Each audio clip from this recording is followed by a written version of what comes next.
ఏంటి ఎలా వచ్చావు? కూర్చో. ఏంటి అంత చల్లగున్నావేంటి? చల్లగా ఉంది, ఇంట్లో మనసాన్ని లేదురా మా అబ్బాయి వల్ల. అయ్యో ఏమైంది?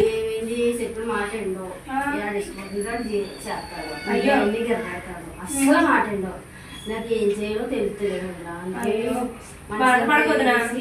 మీ పిల్లలే కదక్క, మా పిల్లలు కూడా మాట్లాడలేదక్క. చాలా దారుణంగా ఉంటుంది, ఏం చేయాలో కూడా అర్థం అవట్లేదు మాకు అసలు అని.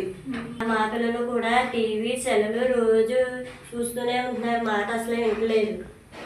మీ పిల్లలే కాదు మా పిల్లలు కూడా చెప్పిన మాట వింటలేదు. దీనికి పరిష్కారం ఏమైనా ఉంటే బాగుంది ఇంద్రా. పరిష్కారం ఉండదు, నా ప్రతిదానికి పరిష్కారం అంటూ ఉంటుకుంటారు. ఏముంది ఇంద్రా? ఏముంది, చిన్న వయసు నుంచి కూడా మనకి పిల్లలకి నైతిక విద్య అనేది నేర్పించుకుంటూ ఉండాలి. నైతిక విద్య అంటే ఏంటి ఇంద్రా? అయ్యి ఏదో స్కూల్కి వెళ్ళి నేర్చుకునే విద్య కాదు వదినా. చిన్న వయసు నుంచి కూడా మన పిల్లలకి ధార్మిక శాస్త్రాల విషయాల్లో నేర్పించుకుంటూ ఉండాలి. అంటే ఏంటి? అంటే ఏముంది, గీత, బైబిల్, ఖురాన్ విషయాల్లో చిన్నప్పటి నుంచి కూడా వాళ్ళకి నేర్పించుకుంటూ ఉండాలి. అంటే గ్రంథాల్లో ఏముంది అసలు?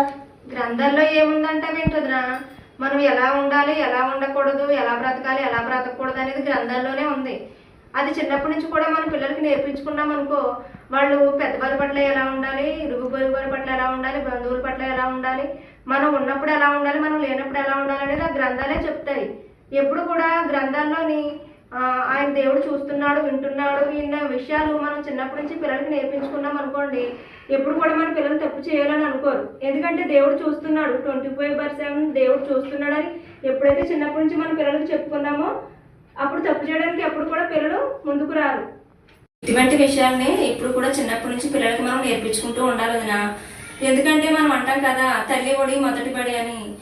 మనమే పిల్లలకి చిన్న వయసు నుంచి కూడా ఈ గ్రంథాల విషయం మనం చదువుతూ వాళ్ళకి కూడా చెప్తూ చిన్నప్పటి నుంచి కూడా దేవుడి భయభక్తుల్లో పెంచుతూ ఉంటే ఎప్పుడు కూడా పిల్లలు తప్పు చేయడానికి తప్పు చేయరు. ఎందుకంటే ఒక సామెత ఉంటుంది కదా, మొక్కాయి వంగనేది మానయ్య వంగున అని. అప్పుడు మనం చిన్న వయసు నుంచి కూడా ఈ విషయాలు చెప్తూ ఉంటే పెద్ద అయిన తర్వాత మన మాట ఖచ్చితంగా వింటారు. ఏ తప్పు చేయడానికి కూడా ఇష్టపడరు. అదే చెప్తాం మేము కూడా, మా పిల్లలు కూర్చోబెట్టి మేము చదివించుకుంటాం. మీరు ఎప్పుడు బాధపడకండి వదినా, ప్రతి దానికి పరిష్కారం ఉంది. మన గ్రంథాల్లో మనం వెతుక్కుంటే ప్రతి దానికి కూడా పరిష్కారం అనేది దొరుకుతుంది. మీరు ఇంకెప్పుడు పిల్లల విషయాల్లో బాధపడకండి, అర్థమవుతుందా?